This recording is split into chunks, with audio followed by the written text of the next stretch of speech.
యేసుక్రీస్తు నామంలో అందరికీ శుభములు తెలియజేస్తున్నాము. టుడే వచ్చేసి ఉపవాస ప్రార్థన ఫాస్టింగ్ రైట్స్ అనేవి ఎప్పుడు చేయాలి, ఎలా చేయాలని చెప్పేసి చెప్తున్నాను. ఇందులో వినండి. కొందరికి అర్థం అవ్వచ్చు, కొంతమందికి అర్థం కాకపోవచ్చు. అర్థం చేసుకునే వాళ్ళైతే జీసస్ మీద ఇంట్రెస్ట్ ఉండి చేసే వాళ్ళైతే చేయొచ్చు.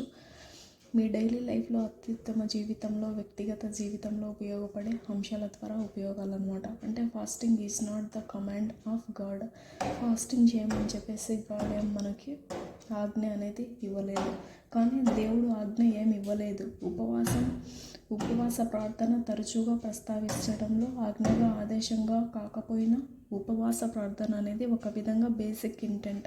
అంటే ఉపవాసం ఎప్పుడు చేయాలి, ఎక్కడ చేయాలి, ఏం పాటించాలి అనేవి, ఎలా ఉండకూడదు అనేవి తరచుగా వచ్చే ప్రశ్నలు. ఫస్ట్ ఉపవాసం ఉండేటప్పుడు ఒక రకంగా ఒక చోట కానీ ఏదైనా బైబుల్ తీసుకొని మనకి అందులో చదివితే వాక్యాల ద్వారా మనకి ఉపవాస ప్రార్థన ఎలా చేయాలని చెప్పేసి మొత్తం తెలుస్తుందన్నమాట. సింపుల్ బేసిక్ ఫాస్టింగ్ ప్రేయర్లో ఎగ్జాంపుల్స్ యేసుక్రీస్తు చెప్పారనమాట. మత్తయి సువార్త 6వ అధ్యాయం 16వ వచనంలో చెప్పారనమాట. యేసుక్రీస్తు తన శిష్యులకు ప్రాథమిక సూత్రాల్లో బేసిక్ ప్రిన్సిపల్స్ చెప్పారనమాట. అంటే యేసుక్రీస్తు ఫస్ట్ ఏం చెప్పాడంటే, మీరు ఉపవాసం చేయనప్పుడు వెన్ యూ ఫాస్ట్ అంటే ఎందుకు చేయాలనుకుంటున్నారు అని చెప్పేసి మనం తెలుసుకోవాలన్నమాట. ఉపవాసం చేయాలి, చేయకూడదని కాదు. చాలామంది చర్చిలో హుందా లగ్జరీతనాన్ని బ్రతుకుతూ ఉంటారనమాట. ఉపవాస ప్రార్థన అనేది వాళ్ళు చేయరు. అంటే కొంతమంది చర్చికి ఫ్యాషన్ కోసం వెళ్తారు, కొంతమంది దేవుడి మీద ఇంట్రెస్ట్తో వెళ్తాడు.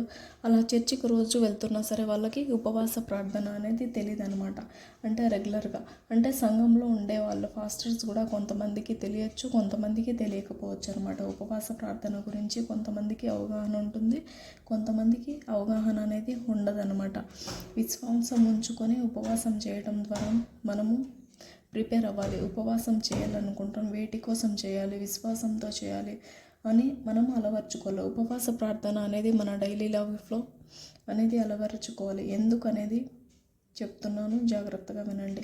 టు ప్రిపేర్ పని కోసం కానీ, ప్రణాళిక కోసం కానీ ఉపవాస ప్రార్థన అనేది చాలా అవసరం. అంటే విధేయతతో ఏదైనా పనిని మనం ప్రారంభించినప్పుడు, ఏదైనా పని అంటే సమ్ ఎగ్జాంపుల్స్ ఇంటర్వ్యూస్కి వెళ్ళినప్పుడు, ఉద్యోగాలకు వెళ్ళినప్పుడు ప్రతి ఒక్కరికి ఇంటర్వ్యూ అనేది మెయిన్ కదా.